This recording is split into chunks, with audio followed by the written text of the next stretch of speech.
잘 읽으셨습니다. 우리 옆에 계신 분 한번 인사하시죠. 은혜롭고 복된 주일 맞으세요. 은혜롭고 복된 주일 맞으세요. 귀한 주일 새벽 주신 말씀을 가지고 광야에 우뚝 선 교회, 광야에 우뚝 선 교회라는 제목으로 말씀 증거하겠습니다. 자, 요한계시록 11장, 12장 계속 넘어가면서 중간에 마치 맥이 끊긴 것처럼 느껴져서 요한계시록 11장과 12장은 이렇게 동전의 앞뒷면처럼 이렇게 딱 붙어 있는 장이라고 보면 됩니다. 11장에는 이 세상적인 그 세상의 교회 모습, 그 다음에 12장에서는 이제 영적인 교회 혹은 우리 천상에서의 교회가 이렇게 붙어 있는 그런 이제 샌드위치처럼 된 구조인데요. 오늘 12장에는 무슨 얘기냐면 이게 다 상징이잖아요. 그러니까 로마가 예수 믿는 사람 잡아가니까 이런 성경에 나오는 두루마리 이것도 상징 언어를 써야지 안 잡혀가요. 그러니까 이게 안 뺏기려면은 그래서 여기 모든 나오는 내용들은 전부 다 상징적인 언어로 되어 있습니다.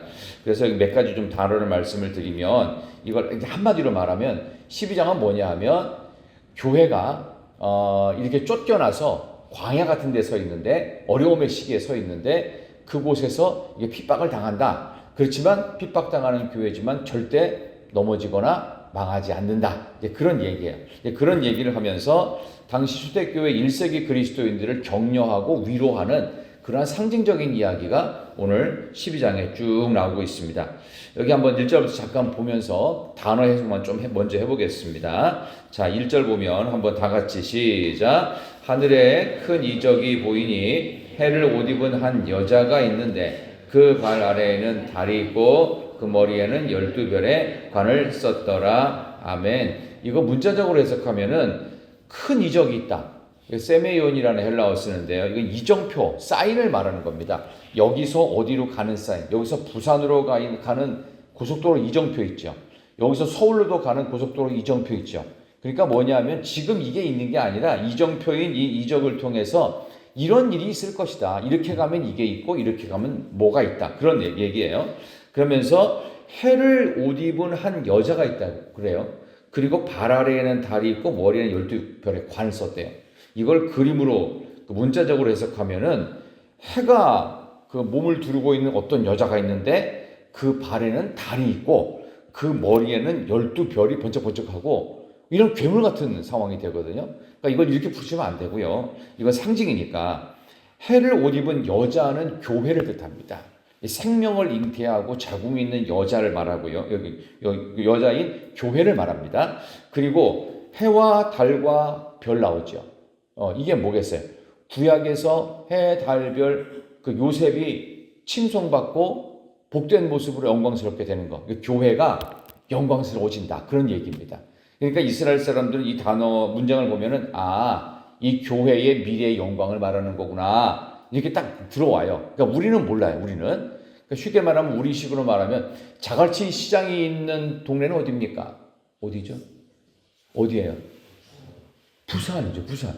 그러니까 우리는 알아들어요. 근데 외국 사람들은 자갈치는 뭐고 시장은 뭐야? 뭐 이렇게 자갈치가 생선이야, 뭐 짐승이야. 그다음에 시장은 그러니까 단어 자체를 너무 분석하게 되면은 못 알아들어요. 그러니까 딱 들으면 알아들어야 돼요. 그래서 이정표, 이적이라는 표현을 쓰는 거예요. 그 다음에 여자는 교회라고 그랬죠. 2절 보세요. 이 여자가 아이를 베어 해산하게 되매 아파서 애를 쓰며 부르짖더라. 여자는 교회인데 여기 나오는 아이는 예수 그리스도.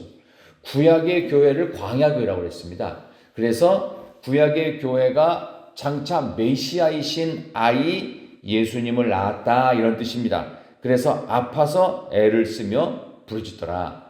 그러니까 이스라엘 백성들이 구원받아서 광야에 교회를 세웠다는 표현이 있어요. 그러니까 이스라엘 백성들이 구원받아서 광야를 통과하는 그 믿음 생활이 이만큼 힘들다. 우리는 해석해줘야 알지만 히브리 사람들은 문장 읽으면 이거 요한이 이런 의미로 쓴 거구나. 그러니까 교회가 광야에 있어서 메시아인 예수 그리스도를 중심으로 어렵지만 장차 빛나는 해와 달과 별의 영광이 있겠구나. 그런 걸로 딱 해석이 되죠. 놀라움과 미래의 영광이 숨겨진 지금은 1세기 교회에 핍박받는 초라해 보이는 교회. 어찌 보면 21세기를 살아가고 있는 우리 한국 교회도 우리 전 세계 교회도 인기 없는 종교에 들어가고 있죠. 우리 아동부 아이들은 10명 중에 1명 정도만 교회 다닌다고 하고, 중고등부 아이들이 2명, 청년들이 한 2.5명 정도만 우리 한국교회 이 성도 분포들이 있고, 그리고 이제 장년들로 올라오면 50대 이상 되면은 한 5, 6명 다니고, 이런 기현상. 아이들이 더 많이 예수를 믿어야 되는데, 아이들이 적지 않음에도 불구하고 이 아이들이 교회 다니는 비율이 20% 미만, 10% 미만으로 현재 떨어져 있습니다. 그러니까 아이들을 전도하는 게 정말 힘든 시대예요. 왜냐하면 교회가 갖고 있는 이미지가 너무 초라한 이미지로, 인기 없는 이미지로, 그리고 유행과 흐름에서 가장 뒤처진 이미지로 이렇게 가 있어요. 어떻게 보면 그것과 비슷하지 않을까 싶어요. 그러나 교회는 생명을 숨기고 신비를 갖고 있으면서도 겉으로는 초라해 보이는 교회이기 때문에 장차 해와 달과 별의 영광스러운 모습으로 교회는 변모될 것이다. 이런 기대감을 갖고 오늘 본문 말씀을 뒤에 몇 절 더 보겠습니다. 자, 연이어서 우리 3절부터 6절까지는 사탄에게 지독히도 핍박받는 교회의 모습을 나열하고 있는데 한번 볼까요? 자, 우리 3절, 4절 보겠습니다. 하늘에 또 다른 시작. 하늘에 또 다른 이적이 보이니 보라, 한 큰 붉은 용이 있어 머리가 7이요 뿔이 10이라. 이 머리에 7 왕관이 있는데 4절. 그 꼬리가 하늘의 별 3분의 1을 끌어다가 땅에 던지더라. 용이 해산하려는 여자 앞에서 그가 해산하면 그 여자를 삼키고자 하더니. 아멘. 여기서 나오는 큰 붉은 용은 나중에 이제 뒤쪽에 9절 이후에도 나오는 옛뱀, 마귀, 사탄을 말합니다. 이 큰 붉은 용 사탄이 머리가 7개 있고 뿔이 몇 개 있고, 이제 그만큼 이게 강력한 권위를 상징하는 거예요. 그만큼 그 사탄이 굉장히 강력한 세력으로 이 땅을 지배하고 있는데, 그 여러 머리에는 7 왕관이 있다. 이제 공중 권세 잡은 자로서의 어떤 권위의 상징인 왕관을 쓰고 있는 거예요. 그리고 나서 이 사탄이 어떻게 됐느냐, 그 결과 4절에 보니까 그 꼬리가 하늘의 별 3분의 1을 끌어다가 땅에 던지더라. 그러니까 천국 전쟁, 천상에서의 전쟁에서 사탄은 패배했다, 그 얘기예요.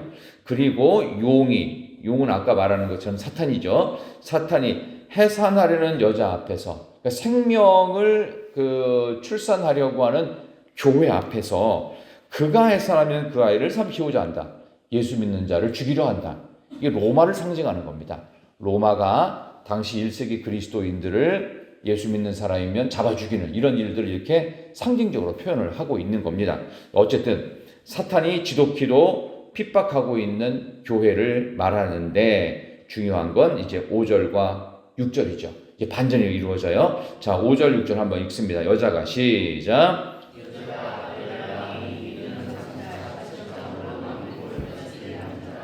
그 아이를 하나님 앞과 그 보좌 앞으로 올려가더라. 그 여자가 광야로 도망하매 거기서 1260일 동안 그를 양육하기 위하여 하나님께서 예비하신 곳이 있더라. 아멘.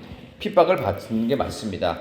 여자는 교회고요, 아들은 예수님이에요. 메시아를 낳으니 교회를 통해서 예수 그리스도의 복음이 증거되고, 또 실제로 광야 구약 교회를 통해 예수님이 태어나셨죠. 이는 장차 철장으로 만국을 다스릴 바로 예수 그리스도께서 장차 온 땅을 다스리는 분으로 되실 것이다. 그러니까 이 아이 예수님이죠. 예수님을 하나님 앞과 그 보좌 앞으로 올려가더라. 예수님께서 장차 승천하셔서 지금도 하나님 보좌 우편에 앉아 계시니 그걸 상징하는 거예요. 그 다음에 6절에 그 여자 교회죠. 광야로 도망가며, 여기 광야는 아무것도 없는 어려운 시기를 말한 겁니다. 거기서 1260일 동안, 이게 3년 반이에요. 숫자로 계산하면 1년이 365일이니까. 그래서 이게 3년 반 동안 교회가 마귀의 공격을 받는다. 근데 딱 기한을 정해놓은 건 뭐냐 하면 잠깐 환난이 있지만 그걸로 끝이 아니다, 그런 뜻입니다. 그래서 잠깐 동안 그를 양육하기 위하여 하나님께서 예비하신 광야다. 그러니까 광야는 우리를 죽이는 곳이 아니고, 우리가 멸망하는 곳이 아니고, 광야 같은 세상 속에서 하나님의 말씀이 더욱더 강력하게 힘있게 들려서 잠깐 당하는 이 광야의 시기들을 견디게 하셔서 훈련하시는 것, 양육하시는 것. 우리가 인생을 살아가는 이 시간들 거의 다 광야입니다. 그렇죠? 그러니까 하나님의 말씀 없이 그냥 내버려 두면 법 없이도 살지 모르지만 착하게 살지 모르지만 착하게 살다가 지옥 가서도 착하게 불 후라이팬 위에서 뛰는 거예요. 그냥 착하게 그냥 죽는 거예요. 그러니까 그거하고 똑같아요. 그래서 하나님께서 잠시 잠깐 예비한 동안 뭘 갖고 살아야 되느냐? 교회는 예수님 갖고 살아야 된다. 예수 믿는 우리는 그 교회가 낳은 그 여자가 낳은 아이처럼 생명을 잉태한, 그래서 우리가 믿음 생활을 할 때 제일 중요한 분은 뭐니 해도 예수님 말씀이다. 그래서 이게 상징으로 쭉 풀어놨지만 중요한 건 광야에 우뚝 선 예수님 가진 교회, 저와 여러분의 가슴 속에 불타오르는 예수님의 사랑과 예수님의 말씀이 있어야 되고, 여러분의 혈관 속에 흐르는 피는 A형, B형, AB형, O형 혈액형이 아니라 예수 보혈의 피. 그러니까 우리의 혈액형은 예수 피다. 우리 그런 마음으로 예수님께서 내 안에 모든 삶에 관여하셔서, 혈관이 머리끝부터 발끝까지 모세혈관으로 쫙쫙 뻗어 있죠. 그죠? 그런 것처럼 우리의 전신에 예수의 DNA가 있다. 그런 마음으로 저와 여러분이 믿음 안에서 승리해야 될 줄로 믿습니다. 우리가 세상을 살아가는 일은 결코 쉽지 않은 것 같습니다. 남을 이해한다고 노력은 하고 그게 그렇게 할 수 있다고 하지만 결코 쉬운 일이 아닌 것 같습니다. 그 사람의 마음에 들어가 보고 때로는 그 입장에 서보지 않는 한 결코 이해할 수 없습니다. 그러나 우리 예수님은 아세요. 우리 예수님은 우리처럼 똑같은 인간으로 인간의 한계 속에서 죽음도 경험하시고 고통도 경험하시고 눈물도 있으셨고 피곤하면 주무셔야 됐고 배고프면 먹으셔야 됐던 그 예수님의 마음으로 돌아갈 수 있도록 우리가 살아간다면, 광야에 우뚝 서서 예수님이 이럴 때는 어떻게 하셨을까? 예수님이라면 이럴 때 어떤 말을 하셨을까? 예수님이라면 이럴 때 어떻게 반응하셨을까? 예수님이라면 이럴 때 이런 사람을 어떻게 대하셨을까? 그러니까 나도 그렇게 대할 수 있는 광야에 우뚝 선 예수님이 내 안에 중심에 있는 진짜 교회로서 저와 여러분이 살아가실 수 있기를 지심으로 소망합니다. 우리는 교회고요. 우리는 하나님이 만드신 특별히 희락교회 교인으로서 그 사명 끝까지 잘 감당하셔서 저 천국에서도 가셨어도 지금 이 얼굴을 편안하게 보실 수 있도록, 이 땅이 광야지만 이 광야에서 예수님 가슴에 품고 예수님의 말씀을 순종하면서 믿음으로 승리하는 하루하루 간증이 있는 복된 시간들이 여러분의 삶의 시간 되시기를 진심으로 소망합니다. 지금도 핍박받는 많은 교회가 있습니다. 과거에 중국 교회가 극심한 핍박을 받았습니다. 그러나 또 중국의 여러 가지 유화 정책으로 인해서 조금 좀 나아졌다가 다시 핍박하고 통제하는 그런 일들이 반복되고 있다고 하죠. 그렇지만 중국 교회보다 전 지구상에서 가장 힘든 교회가 있습니다. 거기는 우리의 동포요, 우리와 똑같은 언어를 쓰고 있는 저 바로 북한 교회입니다. 북한에 보이지 않는 지하교회 성도들이 진짜라고 하죠. 그들이 약 30만 명. 그러나 그들 가운데 많은 사람들은 지금도 잡혀가면서 아오지 탄광이라든지 그런 수용소로 끌려가고 있고, 비참한 죽음과 신문을 받아가면서도 신앙을 지켜가며 죽습니다. 그래서 북한의 성도들이 이제 자기네들끼리 이제 그 안에 목사님이 계실 수도 있고 안 계실 수도 있다고 그래요. 근데 그 안에서 가장 감격스럽고 가장 모든 것이 끝이자 출발하는 시간이 한 번 있대요. 그게 어떤 시간이냐면 세례받는 시간. 세례를 받는 그 시간에 그 사람들은 진짜 교인이 되는 거기 때문에 세례를 받는 것과 동시에 나는 이제 천국 문 앞에 서 있다라고 생각한대요. 세례를 받아서 진짜 교인이 되잖아요.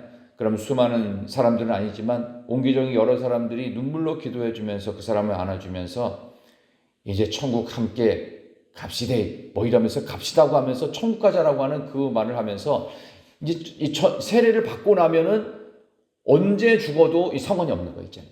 언제 붙잡혀가도 문제가 없는 거예요. 어제 함께 예배드렸던 그 지하교회 성도가 있는데 그 다음 날은 예배를 못 드리면 잡혀갔구나. 천국 문 앞에까지 가겠구나. 이렇게 생각을 한다는 거예요. 그렇다면 우리가 지금 살아가고 있는 이 남한의 교회 현실은 너무 괜찮지 않습니까? 이거 교회 다닌다고 누가 핍박을 하기를 해요. 아니면 세금을 10배로 내라고 해요. 아무 제재가 없죠. 그러나 초대교회는 그랬습니다. 너무 편한 상태에서 신앙생활을 하다 보니 우리의 신앙이 너무 무던해지고 약해진 것은 아닌가. 다시 한번 돌아보면서 오늘도 광야에 우뚝 선 교회로서 어려움이 있을지라도 그 어려움을 믿음으로 더 잘 극복해내고 우리 안에 여자가 낳은 아이처럼 교회가 탄생시킨 바로 예수님의 말씀과 예수님의 보혈의 피가 우리의 삶의 전체를 관통해서 어디에 있든지 광야의 우뚝 선 교회로서 핍박을 당해도 믿음으로 이겨내고 승리하는 하나님의 교회 여러분 모두가 되시기를, 또 주님의 교회인 우리 희락교회 모든 성도가 되시기를 진심으로 축원합니다. 하나님 아버지 감사합니다. 주의 진리 위에 십자가 군기 하늘 높이 쳐들고 우리가 주님의 복음을 위해서 세상 한복판에 나아가기를 원합니다. 지금 우리가 광야 속에 우뚝 서 있습니다. 아무것도 없고 황무지고 온갖 들짐승들이 우리를 삼키려고 위협하고 있는 이 광야 가운데서 믿음을 지켜내는 용기와 담대함과 예수님의 말씀으로 늘 무장하게 하여 주옵소서. 오늘 이 귀한 주일, 또 오늘 성서 주일이면서 또 대림절 두 번째 주일을 맞습니다. 오늘 또 성찬 예식이 있사오니 아버지 하나님 성찬에 참여하는 우리 온 성도님들 한 분 한 분에게 하나님의 크신 은혜, 예수 그리스도의 보혈과 살과 피를 경험하는 귀한 예식을 통해서 온 성도들 예수님 안에서 예수 보혈의 피로 하나 되게 하여 주옵소서. 오늘 이 귀한 새벽에 나와서 한 주간을 시작하는 첫 예배인 주일 새벽 예배를 드리오니 이 예배를 통하여 우리의 몸과 마음과 모든 것이 예수님으로부터 다시 출발하게 하여 주옵소서. 가지고 나온 기도의 모든 제목들, 또 마음에 상심한 분들, 또 여러 가지 질병으로 고통받는 분들, 수술 이후에 회복을 기다리는 분들과 또 연로하셔서 힘들어하는 모든 교우들 한 분 한 분에게 동일한 은혜와 회복을 허락하여 주시옵소서. 오늘도 11시에 드려질 예배, 또 9시에 드려질 우리 교회 학교의 모든 예배, 또 오후 찬양 예배에 이르기까지도 우리 하나님 큰 은혜의 시간들로 하나님 연결하여 주옵소서. 예수 그리스도의 이름으로 기도하옵나이다. 아멘.